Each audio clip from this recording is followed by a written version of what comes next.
Task Force is the capstone project that is undertaken by all seniors at the Jackson School of International Studies, and it involves a small group of students working together on a policy dilemma that typically focuses on one geographical region, and together they draft a policy report that comprises recommendations for moving forward with that policy dilemma.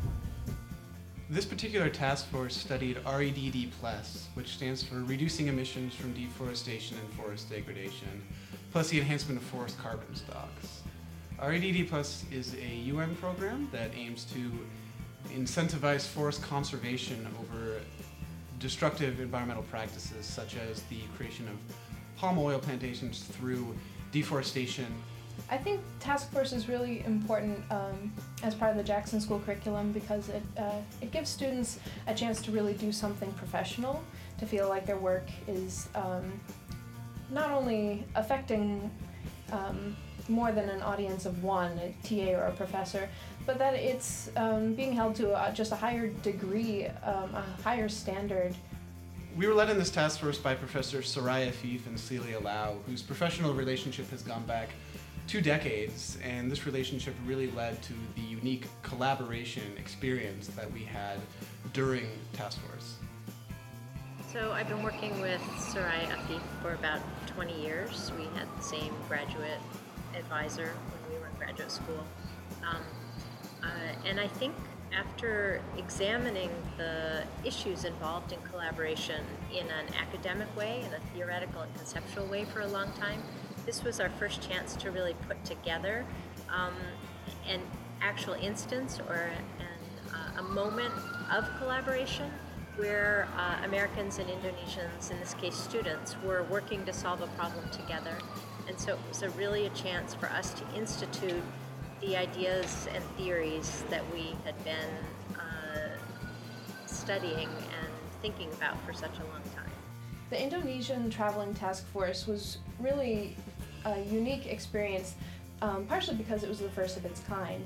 It was the first collaborative task force which involved not only students from the University of Washington and the Jackson School, but also students from the Universitas Indonesia in one single group, one single class and project. Collaborating with our Indonesian counterparts was a lot of fun. They were really a wonderful group of people that made this academic research process a lot of fun, and we really worked well together. I couldn't have anticipated how well the collaborative aspect of things would go. I think both Dr. Afif and myself have worked really hard to unpack the problems of collaboration. So we weren't sure how it would work with these two groups of undergraduates, and we were both very, very pleased to see how things went and how the students on both sides understood that they were trying to reach across to the other group. I learned so much from our research team there, and I don't think it would have been possible to complete the project in a way that I would have been satisfied if we didn't have another perspective to collaborate with. And I think it really speaks to the future of the Jackson School. I think that the fact that we were a collaborative team really opened a lot of doors for us. I think that people we were interviewing, especially in the government, who probably would have been more sensitive to an all-American audience if we had been an all-American team, were able to share a lot more with us because we were really an international team. We sort of legitimated ourselves by being a collaborative group and having an international and an Indonesian perspective on our research team. My favorite part of the research period in Indonesia was when we went to a village called Nuncung, and it was a forest village a few hours away from Bogor, and we had the opportunity to stay with families who lived in the area. it really contributed to our research experience just because we had a first-hand understanding in a way of what the issues are locally, whereas for the remainder of the trip we were mainly speaking with people in Jakarta or like bigger organizations. I thought one real highlight was the way all of the students were then able to build a bridge and a connection to the people of the village. I thought that was really remarkable. Sometimes you're maybe writing these papers and these reports, but when you go into the village and you get to talk to the people that it's going to affect in the real world when the policies are implemented, that really kind of gives your outlook on what you're writing about a well-rounded perspective. I think people learned a whole lot by the embodied experience of, for example, as Sandy said, slipping and sliding down through the mud fields with her shoes getting sucked off her feet. These interactions with forests involve real physical connections, not just policy articulations. After we returned to Seattle, we worked on writing this report, still in collaboration with our Indonesian counterparts. And it was a really cool experience to work overseas with a group of students. We had to use Google Docs and similar kind of internet communication devices to make sure that we communicated and collaborated throughout this entire process. So the entire experience, from formulating how the report was going to look, to researching, to writing, to presenting at the end of the quarter, was completely done in collaboration with all of our Indonesian counterparts.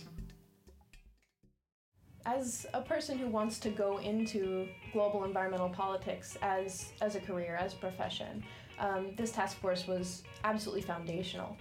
I think that the things that I learned about sort of a multi-stakeholder analysis and coming to a policy that really represents the breadth of interests, that was a really fantastic and fascinating exercise, and one that will definitely help me as I try and pursue that type of work in my future. One of the unique aspects about task force is that at the end of the project you're able to present your work to an outside advisor that is a professional in the field of the topic that you've studied and written on. It's a really valuable experience in that it requires that students prepare a report and a presentation that will be evaluated outside of the kind of academic world, and it really prepares you for a more professional setting. Having this experience, having to work with the students, my peers in the Jackson School, as well as the Indonesian students, it gives me an idea of what to expect when I get into the working world, and whether I'm working in government or for an NGO or for a business, I'll eventually have to work with people, and doing the task force, really, it's a good experience to teach you how to work with people in a collaborative team. Task Force has really changed the way I view academia, that's for certain. It really got me fired up personally about working on deforestation issues, which is what I see as being my career path. I have a different perspective about development, definitely, that it shouldn't be about powerful countries coming in to developing countries and imposing these ideas or suggesting these ideas. It really should come from the developing countries, because they have a greater understanding of the complexities of the issues that are happening on the ground. And I think that really speaks to a different type of discourse that development should be headed in the future.